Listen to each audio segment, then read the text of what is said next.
Hello everyone, we have been studying the rise of nationalism in Europe. आज मैं आपको पूरा चैप्टर पहले रिवाइज कराता हूँ जितना मैंने पढ़ाया है आपको, फिर हम लोग आगे कंटिन्यू करेंगे। तो हम लोगों ने the rise of nationalism in Europe start किया था सबसे पहले फ्रेडरिक सोवेयू नाम के एक व्यक्ति की पेंटिंग से, जो कि एक फ्रेंच आर्टिस्ट थे। 1848 में पेंटिंग बनाई गई थी। इस पेंटिंग में हम लोगों ने देखा था the dream of democratic and socialist Republic. उसके बाद हम लोग आगे बढ़े। हम लोगों ने फिर जो है modern state versus nation state का कॉन्सेप्ट समझा था। उसके बाद में हम लोगों ने एब्सोल्यूटिस्ट और प्लेबिसाइट और यूटोपियन, ये तीन टर्म समझी थी। हम आगे बढ़े थे। हम लोगों ने देखा था कि फ्रेंच रिवॉल्यूशन जो थी, किस तरह से फ्रेंच रिवॉल्यूशन ने जो थी नेशनलिज्म के आइडियाज को जो था पूरे यूरोप में फैलाया। उसके बाद में हम लोगों ने देखा था कैसे फ्रेंच रिवॉल्यूशन इंस्पायर होकर के जेकोबिन्स क्लब जो थे यूरोपियन कंट्रीज में भी बनने लगे, अदर कंट्रीज में, अदर स्टेट्स में भी बनने लगे। उसके बाद में फिर हम लोगों ने चैप्टर को आगे कंटिन्यू किया था। हम लोगों ने देखा था कि एरिस्टोक्रेट्स, हम लोगों ने देखा था कि नेपोलियन कौन था, नेपोलियन बोनापार्ट कौन था। नेपोलियन बोनापार्ट ने किस प्रकार से नेपोलियनिक कोड जो था पूरे बहुत सारी स्टेट्स में फैलाया था, क्यों उनको हर्बिंगर्स ऑफ लिबर्टी कहा गया था। ठीक है। फिर हम लोगों ने देखा था कि एक ऐसा यूरोप जहां पर आज जो एग्जिस्ट करती मॉडर्न स्टेट्स वो उस समय पर नहीं थी, वैसे यूरोप को भी हम लोगों ने देखा। उसके बाद में हम लोगों ने देखा था एरिस्टोक्रेट्स कौन थे, मिडिल क्लास कौन थे, और नेशनलिज्म के आइडियाज को मिडिल क्लास कैसे आगे बढ़ा रहे थे। उसके बाद में हम लोगों ने देखा था लिबर्टी जो थी, फ्रीडम जो था, वो सब लोगों के लिए अलग अलग मीनिंग रखता था। तो ना कि लिबरलिज्म के मीनिंग सबके लिए हम लोगों ने अलग अलग देखे थे। हम लोगों ने देखा था पॉलिटिकल अथॉरिटीज के लिए लिबरलिज्म का मीनिंग क्या था, और हम लोगों ने देखा था इकोनॉमिकल स्फेयर में लिबरलिज्म का मतलब क्या था। लिबरलिज्म का मीनिंग देखने के बाद में हम लोगों ने कंजर्वेटिज्म समझा था कि कंजर्वेटिज्म जो था 1815 में कैसा है। कैसे हम लोगों ने देखा था कि नेपोलियन बोनापार्ट को हराने के बाद में इन स्टेट्स ने ट्रीटी ऑफ वियना बना करके, ट्रीटी ऑफ वियना के थ्रू जो था सारे के सारे जो थे आपके कंजर्वेटिव रिजाइम सेटअप कर दिए थे, मतलब ऐसी स्टेट सेटअप कर दी जो मोनार्कियल फॉर्म ऑफ गवर्नमेंट को सपोर्ट करती थी। उसके बाद में हम लोगों ने आगे बढ़ा था रिवोल्यूशनरीज। तो रिवोल्यूशनरीज में हम लोगों ने देखा था कि रिवोल्यूशनरीज कौन थे। हम लोगों ने सबसे पहले घिसिपी मजीनी को देखा था। घिसिपी मजीनी के बारे में हम लोगों ने बात की थी। जिनेवा में पैदा हुआ व्यक्ति जिसने यंग यूरोप और यंग इटली नाम की दो ऑर्गेनाइजेशंस बनाई थी। फिर हम लोगों ने द एज ऑफ रिवोल्यूशंस की बात करी, 1830 से 1848 के बीच की बात करी। इसमें हम लोगों ने सबसे पहले देखा कि फ्रांस में कैसे जो रिजाइम सेटअप किया गया था, जो मोनार्कियल फॉर्म ऑफ गवर्नमेंट था 1815 में उसको जो सेटअप किया था, उसको 1830 में कैसे हटा करके उसकी जगह पर जो है constitutional monarchy with Louis Philippe बनाई गई। ठीक है। उसके बाद में हम लोगों ने ग्रीक वॉर ऑफ इंडिपेंडेंस देखी कि कैसे ग्रीस नाम का एक देश जो था कैसे ऑटोमन एम्पायर से अपने आप को आजाद करवाया। ठीक है। फिर हम लोगों ने देखा कि रोमांटिसिज्म क्या होता है, रोमांटिसिज्म क्या होता है, रोमांटिसिज्म की फीलिंग्स कैसे बढ़ती है। इसमें हम लोगों ने जोहान गॉटफ्राइड जो थे जर्मनी के, उनके बारे में चर्चा की थी। हमने कैरल कर्पिंस्की जो थे पोलैंड के, उनके बारे में चर्चा हम लोगों ने की थी। फिर हम लोगों ने देखा था हंगर, हार्डशिप और पॉपुलर रिवॉर्ड्स के बारे में हम लोगों ने चर्चा की थी। इसमें हम लोगों ने देखा था कि कैसे भूखमरी, स्टारवेशन की वजह से, पॉपुलेशन ग्रो होने की वजह से नेशनलिस्ट आइडिया जो थे वो स्प्रेड होने में ज्यादा हेल्प मिली। लोग जो थे यूनाइट हो रहे थे। लोगों ने कैसे अपनी अपनी कंट्रीज में जो था अपने ही किंग के अगेंस्ट जो थी रिवॉल्ट की थी। इसमें हम लोगों ने देखा था कि लुइस फिलिप जो थे उनको हटा करके अल्टीमेटली जो था कॉन्स्टिट्यूशनल मोनार्की को जो है एक कंप्लीटली नेशनलिस्ट कंट्री बनाने की प्लानिंग की गई। रिपब्लिक गवर्नमेंट जो थी फ्रांस में लाए गए। इसमें लोगों ने सिलेसिया नाम के गांव की कहानी भी पढ़ ली थी। सिलेसिया प्रांत के जो गांव थे, सिलेसिया प्रोविंस के जो विलेजेस थे, वहां पर जो कॉर्डन वीवर थे, उनकी भी हम लोगों ने एक स्टोरी पढ़ी थी। फिर हम लोगों ने 1848 रिवोल्ट के बारे में बात की थी। 1848 में जी हम लोगों ने जर्मनी में क्या हुआ अब ये देखा था हमने कि जर्मनी में किस तरह से जो थे फर्स्ट रिवोल्ट स्टार्ट हुई, और कैसे जर्मन के लोग थे जो लोग नेशनलिस्ट आइडियाज को लेकर कैसे उन्होंने यूनाइट करने की प्लानिंग की, जो कि एक फेल प्लानिंग थी उन्होंने, क्योंकि आपके प्रेशर के किंग ने उनको सपोर्ट नहीं किया। ठीक है। उसके बाद में फिर हम लोग जो थे महिलाओं का स्टेटस देखा हम लोगों ने देखा था कि मोनार्क लोग जो थे वो लोग कैसे लीनियंट हुए, और उसके बाद में अल्टीमेटली हमने यूनिफिकेशन ऑफ जर्मनी देखा। यूनिफिकेशन ऑफ जर्मनी देखने के बाद में हम लोगों ने यूनिफिकेशन ऑफ इटली पढ़ा। इतना हम लोग सब पढ़ चुके हैं। अब हम लोग इसके आगे कंटिन्यू करेंगे हमारे चैप्टर को, और आज हम लोग इस चैप्टर को खत्म करते हैं। ठीक है। तो नेक्स्ट हमारी जो हेडिंग होती है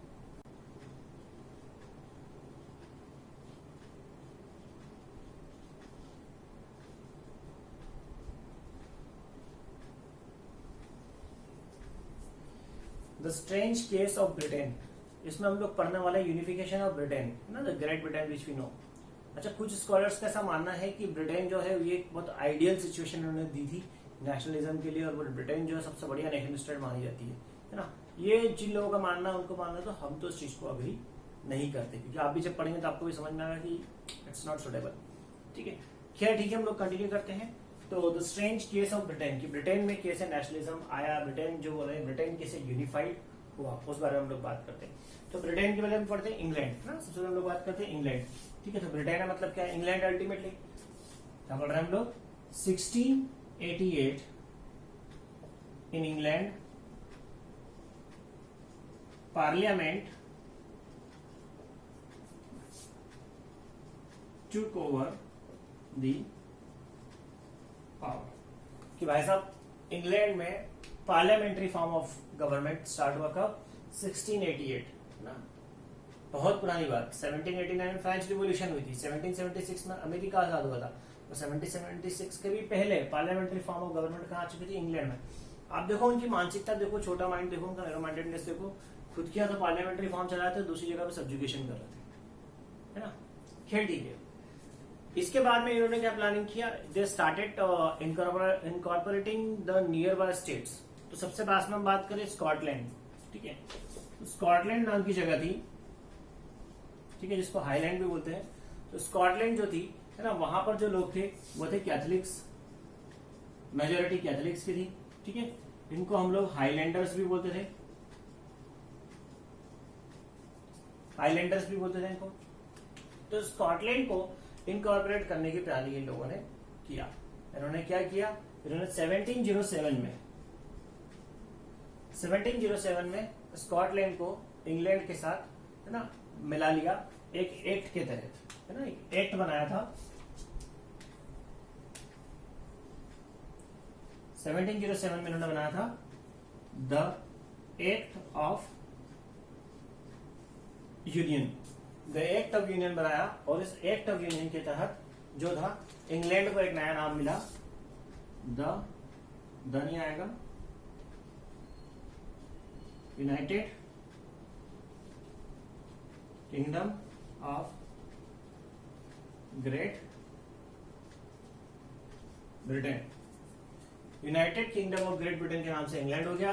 अब इंग्लैंड ने क्या किया, स्कॉटलैंड को अपने साथ में मर्ज कर दिया, है ना। अब इंग्लैंड ने क्या किया, स्कॉटलैंड को अपने साथ में मर्ज कर लिया। तो इंग्लैंड प्लस स्कॉटलैंड, इस तरह से आपका काम हो गया। ये जैसे ही हुआ तो बिग चेंजेस आना शुरू हो गए आपके यूके में। क्या चेंजेस, आप जानते हैं इंग्लैंड मतलब कौन, प्रोटेस्टेंट, ठीक है, इनकी लैंग्वेज क्या, इंग्लिश, ठीक है। स्कॉटलैंड वाले जो थे, है ना, प्रोटेस्टेंट भी थे प्लस कैथोलिक्स भी थे, मेजोरिटी में कैथोलिक्स थे, ठीक है। वहां पर लैंग्वेज गैलिक, ठीक है, स्कॉटिश।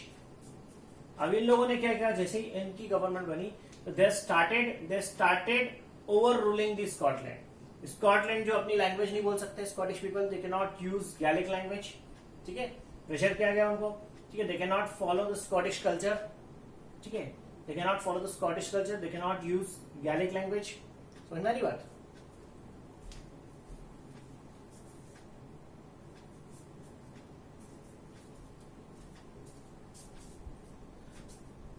इसके बाद में एक तो they cannot use Scottish language, that is Gaelic language, they cannot use Scottish culture, ठीक है। उनपे इंग्लिश पार्लियामेंट जबरदस्ती इम्पोज कर दी गई, इंग्लैंड के किंग को वो अपना किंग मानेंगे, और इस तरह से जो था उनके सारे सेंटीमेंट्स जो थे उनको सप्रेस किया गया। सारी बात समझ में, है ना। तो ये जो हाईलैंडर्स थे, जो कि आपके स्कॉटिश थे, है ना, ये लोग बड़े एलिनेटेड फील किए। इनके बीच में जो था एक इन्होंने रिवॉल्ट भी की, इन्होंने एक रिवॉल्ट भी की थी, और उस रिवॉल्ट को भी जो थे इंग्लिश पीपल ने सप्रेस कर दिया, ठीक है। अब सिमिलर फेट हम देखते हैं आयरलैंड का। ये आयरलैंड की क्या कहानी है,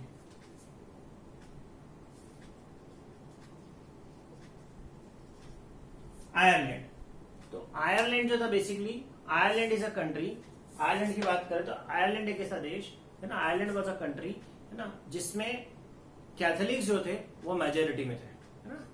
आयरलैंड में बात कर रहे हैं हम लोग, ठीक है। तो कैथोलिक्स जो थे वो मेजोरिटी में थे, ठीक है।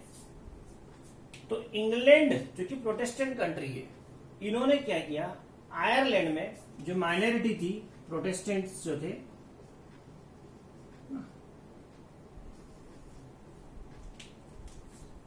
इन लोगों ने आयरलैंड के प्रोटेस्टेंट को कहा कि भैया why don't you dominate your country, समझ रहे हो? तो इनको एनकरेज किया है ना, प्रोवोक किया, भड़काया कि आप आयरलैंड में जो है अपनी जो है डोमिनेंस चालू करो, है ना। और इस वजह से कैथोलिक्स और प्रोटेस्टेंट के आपस में जो थे आयरलैंड में कॉन्फ्लिक्ट स्टार्ट हो गए। समझ में आ रही बात? कॉन्फ्लिक्ट स्टार्ट हो गए। एक कैथोलिक बंदा था जिसका नाम था वोल्फ टोन, ठीक है। तो वोल्फ टोन जो था, इसने एक रिवोल्ट भी की थी, ठीक है, एक रिवोल्ट की थी इसने 1798 में, है ना, जिसको कि ब्रिटिशर्स ने बड़ी आसानी से सप्रेस कर दिया, बड़ी आसानी से सप्रेस कर दिया। और देखा जाए अल्टीमेटली जो था आयरलैंड जो था, है ना, वो आपका जो है यूके का हिस्सा बन गया। कौन से ईयर में? 1801 में। 1801 में Ireland became the part of UK. समझ में आ रही बात कि नहीं आ रही? कि आयरलैंड भी जो था यूके का हिस्सा बन गया। और जो यूके हम आज देखते हैं वो 1801 में फॉर्म हो गया। कौन सा यूके?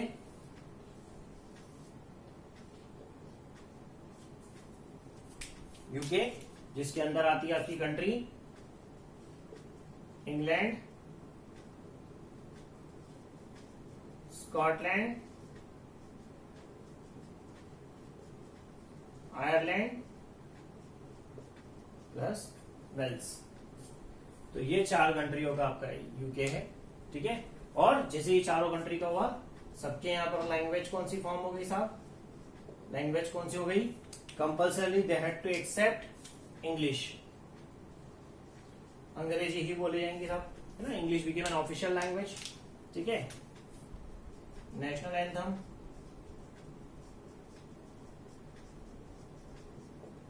नेशनल एंथम कौन सा हो गया सब? याद है? गॉड सेव आवर किंग,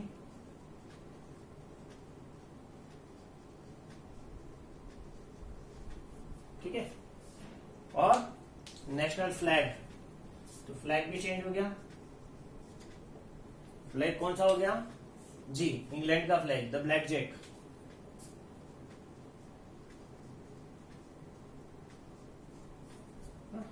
तो इस तरह से देखा जाए तो इंग्लैंड का यूनिफिकेशन, ब्रिटेन का यूनिफिकेशन इस तरह का होता है ना। फिर से पढ़ लेते हैं एक बार, ठीक है। कि the case of Britain is totally strange because the people think that it is the most ideal unification. Okay, when we start, England in 1688 handed over the power into the parliament. 1707 they made an act, the Act of Union, and by which the England became United Kingdom of Great Britain, okay, where Scotland was incorporated in UK. So Scotland, that was a predominantly Catholic country. Okay, Highlanders were high over there, Highlanders were more over there. So the Scotland was when merged into UK, so the Scottish culture was completely suppressed. The justice, the law, the culture, the language, everything that belonged to Scotland was suppressed by the English. They were not forced, they were not allowed to use their language. They were forced to use English. Ultimately, after this, in Ireland, the Ireland also had the same fate. Ireland, there were Catholics and Protestant. Catholics were in majority, Protestant were in minority. So these British who were Protestant, so they started encouraging, or I must say, provoking the Protestant to have dominance over the Catholics in their own country. So ultimately, this Protestant, when they tried to have Catholic dominance over Catholic, so they had conflicts among themselves, and because of this, one revolt took place over there in the 1798 by Wolfe Tone. This revolt was suppressed by England. See, the revolt took place between Catholic. The war was between, or the quarrel between Catholic and Protestant, but England interfered and defeated the Wolfe Tone. Okay, ultimately Ireland was also incorporated into UK in the year 1801, and this is how UK came into existence. And UK, when we see the total UK, so England, Scotland, Ireland and Wales, 4 countries are there.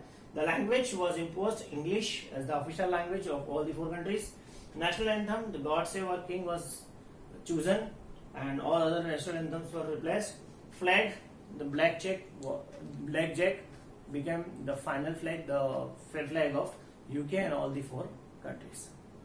This is how unification of Britain was over. Clear? वैसे question भी पूछा नहीं जाता, बाकी फिर भी थोड़ा सा ध्यान रखना, कभी एक आध बार कभी पूछा 5 साल में करना. So the next heading is visualizing the nation.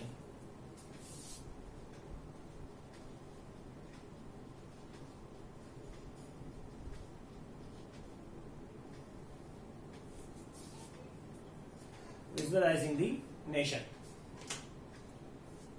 मतलब नेशन को विजुअलाइज करना, मतलब जब आप समझ रहे हैं नेशनलिज्म आया होगा, तो नेशनलिज्म आया होगा तो नेशन, उनके लिए जो फीलिंग्स लोगों में इनकॉर्पोरेट की होगी, फीलिंग्स जो लोगों को दी गई होगी, जो फीलिंग्स शेयर की गई होगी, जिसको कॉमन बनाया गया होगा, वो फीलिंग्स को लाने के लिए किसी तो कॉमन चीज की जरूरत पड़ी होगी ना. ठीक है, तो वो हम लोग देखते हैं, है ना. इसमें हम लोग एक बहुत अच्छी टर्म है जिसके ऊपर क्वेश्चन आता है, वो है एलिगरी.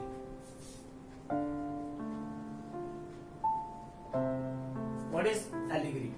तो एलिगरी का मतलब होता है ना,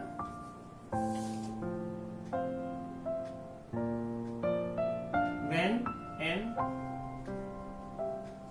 abstract idea is symbolized by a person or thing, we call it allegory. समझना चीज को, जब किसी चीज को किसी आइडिया को, किसी थॉट को हम लोग या तो किसी व्यक्ति में चेंज कर दें, तो पर्सोनिफाई कर लें, या उसको किसी थिंग से कनेक्ट कर दें, थिंग मान लें उसको, तो हम लोग इसे बोलते हैं एलिगरी. ऐसी एलिगरी हम लोग शुरू करते हैं फ्रांस में.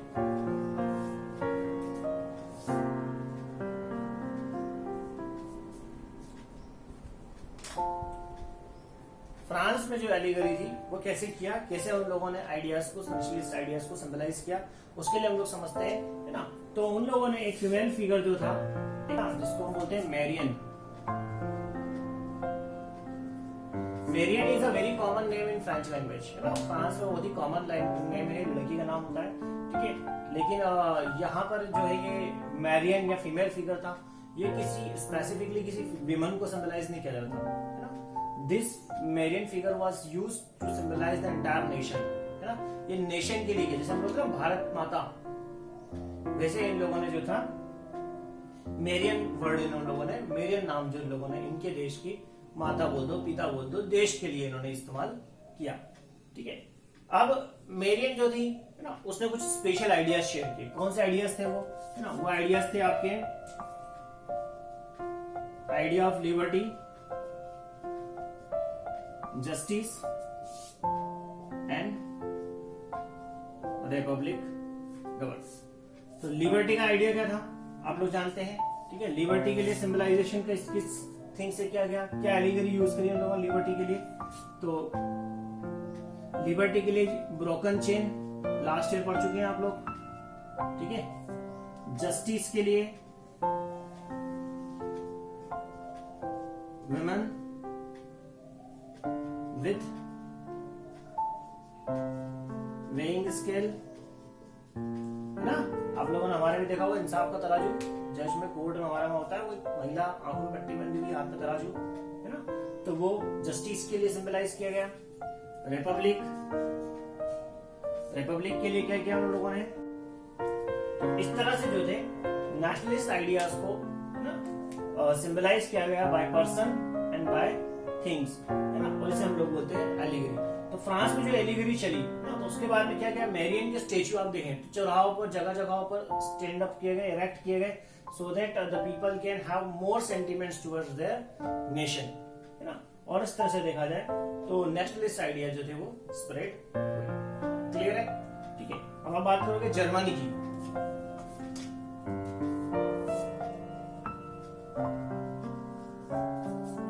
तो जर्मनी में भी इसी तरह के आइडियाज शेयर हुए, है ना। जर्मनी में जो फीमेल फिगर उन्होंने इस्तेमाल की,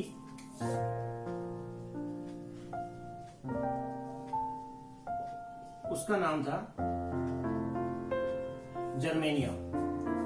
जर्मनी में जो फीमेल फिगर सिम्बलाइज की गई, एलिगरी की गई, वो थी जर्मेनिया। ठीक है, आप लोगों को जर्मेनिया के 3 से 3 फोटो मेरे ख्याल से 3 फोटो तो आपको देखने वाले मिलने हैं, 100% श्योर है बुक के अंदर। आप बुक में देखेंगे आपके तो लास्ट के जो 3 पेजेस हैं आपके, शायद 23, 24, 25 पेज नंबर होगा, उसमें आप देखेंगे तो आपको जर्मनी आराम से दिखाई देगी। उसमें आपको मेरियन भी दिखेगी, सबसे पहले 23 पेज नंबर पर सबसे छोटा सा पोस्टल टिकट था, उसमें मेरियन का फोटो आपको दिखेगा। खैर ठीक है, जर्मेनिया की बात करें, जर्मेनिया वो ओक लीव्स जो थी ना, वो उसका क्राउन पहनती थी। किसका क्राउन पहनती थी? ओक लीव्स का क्राउन।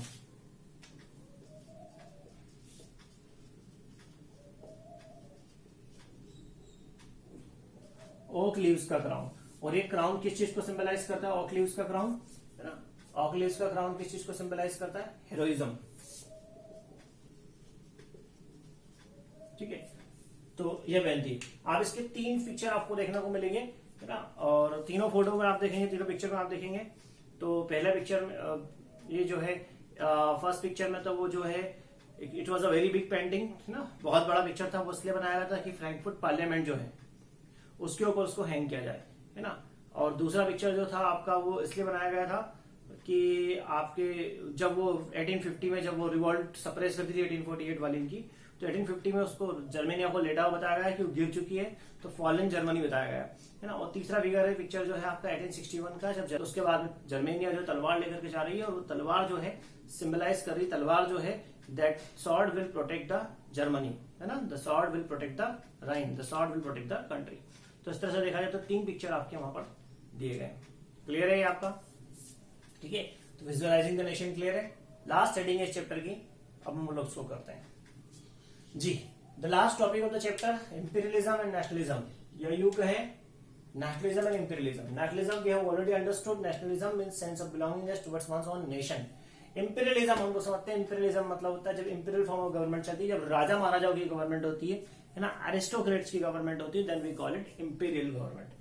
तो समझिएगा आप चीज को कि हम लोगों ने जर्मनी पढ़ा है, इटली पढ़ा, तो हम लोग देख रहे हैं नेशन स्टेट्स तो आ रही है, लेकिन नेशन स्टेट्स कौन लेकर के आ रहे हैं? इंपीरियलिस्ट लोग लेके आ रहे हैं।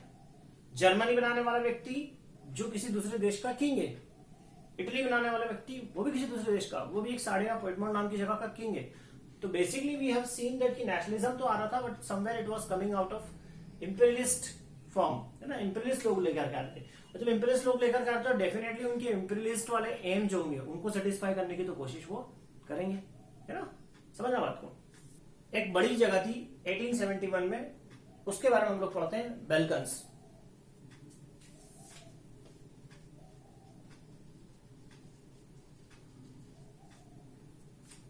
बेल्कन्स के बारे में पढ़ते हैं। तो बेल्कन्स जो थी उसके अंदर बहुत सारी स्मॉल स्टेट्स आती है। ठीक है, मैं पहले नाम लिख देता हूं, फिर हम आगे बढ़ते हैं। जी हाँ, तो 1871 बेल्कन्स। तो बेल्कन्स मैंने सारा नाम लिख लिया आप लोगों के लिए। तो बेल्कन्स जो थी सारी स्टेट्स पे रूल करती थी, Romania, Bulgaria, Albania, Greece, Macedonia, Croatia, Bosnia Herzegovina, Slovenia, Serbia and Montenegro. ठीक है, यहां पर जो लोग रहते थे उनको हम लोग स्लेव्स बोलते थे। अब स्लेव्स जो थे उनके साथ क्या हुआ आप भी जानते हैं कि 1832 में ग्रीस जो था इससे ब्रेक होकर के अलग एक इंडिपेंडेंट नेशन बन गया। ठीक है, अभी सिर्फ ग्रीस के साथ नहीं हुआ, इन सारी जगह जब बेल्कन्स में रोमांटिसिज्म आ गया, है ना, जो बेल्कन्स जो था, है ना, ये रूल्ड बाय ऑटोमन एम्पायर था, है ना। ऑटोमन एम्पायर इस पे रूल करता था। तो जब बेल्कन्स में रोमांटिसिज्म आ गया तो ये सारे स्टेट्स थी अपने लेवल पे अलग अलग डिसइंटीग्रेट होने लगी, टूटने लगी बेल्कन से, और इंडिपेंडेंट नेशन बनने लगी, है ना। जब इतनी सारी इंडिपेंडेंट नेशंस एक बड़े देश से बनी तो ये तो इंटीग्रेशन की जगह डिसइंटीग्रेशन हो गया। और नेशनलिज्म में क्या हो रहा है, हम लोग तो यूनाइट कर रहे थे, अभी तक यूनिफिकेशन देख रहे थे, तो यहां तो यूनिफिकेशन की जगह पर क्या हो गया, जस्ट अपोजिट टर्म हो गई, डिसइंटीग्रेशन हो गया। अब जब डिसइंटीग्रेशन हुआ तो डेफिनेटली सब लोग क्या चाहते थे, to prove their different identity. ठीक है, सब लोग अपनी अपनी आइडेंटिटी दिखाना चाहते थे, और इस चक्कर में क्या होने लगा, हर स्टेट जो थी दूसरी स्टेट से बात करती है ना कि देखो यार हम तो ऐसे हैं, तो तुम भी तो ऐसे हो, अपन तो कॉमन हो गए, ठीक है। तो क्या होने लगा, यहां पर जेलस फीलिंग इनके आपस में आने लगी, है ना, जेलेसी अमंगेस्ट देमसेल्व्स। आपस में ये जो थे नेशनलिस्ट, ये जितने भी लोग थे आपस में एक दूसरे से जलने लगे, जेलस होने लगे, है ना, और to have more power they often face each other, ठीक है। अधिकतर उन लोगों की आपस में, है ना, प्रॉब्लम्स होने लगी, डिफिकल्टीज होने लगी, झगड़े होने लगे, ठीक है। कहां पर, बल्कन्स वाले प्रांत में क्या हुआ, ये सारे लोग आपस में बार बार भिड़ रहे हैं एक दूसरे से। And what is the reason, in order to prove their separate identity, in order to prove their superiority over the other states, है ना। अब इसकी वजह से क्या हुआ पता है, वो कहावत है ना कि जब दो लोग लड़ते हैं तो फायदा तीसरे को होता है, तो यही हुआ। इन चीजों की वजह से क्या हुआ, बड़ी कंट्रीज, है ना, जैसे हम बात करें इंग्लैंड, जर्मनी, आपकी रशिया और ऑस्ट्रो हंगेरी, इन लोगों ने क्या किया, they started manipulating these small states. In states को ऊपर मैनिपुलेशन करने लगे, साम दाम दंड भेद कैसे भी करके ये लोग चाह रहे थे कि इनका डोमिनेंस इन स्टेट्स पर होने लगे। और इस वजह से क्या हुआ, इस वजह से 1914 में स्टार्ट हुई साहब world war one, world war one start हुई 1914 में। And main reason for this world war one was in order to have more power, है ना, इन दी बल्कन एरिया। जब ये टूट के बिखरे ना, वो एक तरह की बात होती कि केक कटा तो सब में बटा, तो जैसे ही ये टुकड़े हुए इन सबके, तो every state, every country, every nation wanted to have authority on the other states in this small states, और सब इनको हड़पने के लिए, इनको हथियाने के लिए सब लोग आपस में भीड़ पड़े, है ना। अल्टीमेटली किसी स्टेट को लेना किसी का टारगेट नहीं होता है ना, टारगेट होता है उसके रिसोर्सेस को ऑब्टेन करना, है ना, उसके रिसोर्सेस को हासिल करना। क्लियर है, ठीक है। तो इस तरह से हम लोगों ने पूरा चैप्टर देखा, वर्ल्ड वॉर वन तक हम पहुंच गए, कैसे क्या हुआ, है ना। खास बात इस चैप्टर में आखिरी में देखने लायक ये बात थी कि देखिए आपकी हर जगह पर नेशनलिज्म के आइडियाज अलग अलग थे, सब जगह किसी को कुछ और चाहिए था, किसी को कुछ और चाहिए था, सब जगह लिबर्टी, एक वर्ड के तरह तरह के डिफरेंट मीनिंग्स हो रहे थे, लेकिन अल्टीमेटली जो आखिरी में सब चीज लोगों को चाहिए था, वो चाहिए था नेशन स्टेट, मतलब यूनिफाइड स्टेट्स, है ना। सभी लोग जानते थे कि छोटी छोटी स्टेट्स में रहेंगे तो उनका नुकसान होगा, डैमेज हो जाएगा, कोई भी उन पर अटैक कर सकता है। तो इसी तरह से देखा जाए तो यूनियंस बनने लगी और बहुत सारी स्टेट्स जो थी फॉर्म होकर के अल्टीमेटली नेशन स्टेट आई। तो हम लोगों ने पूरे चैप्टर में देखा कि how modern states change into nation state. जहां से शुरू किया था chapter modern state, nation state, वहीं पर हम इस चैप्टर को खत्म करते हैं। That's all, thank you very much.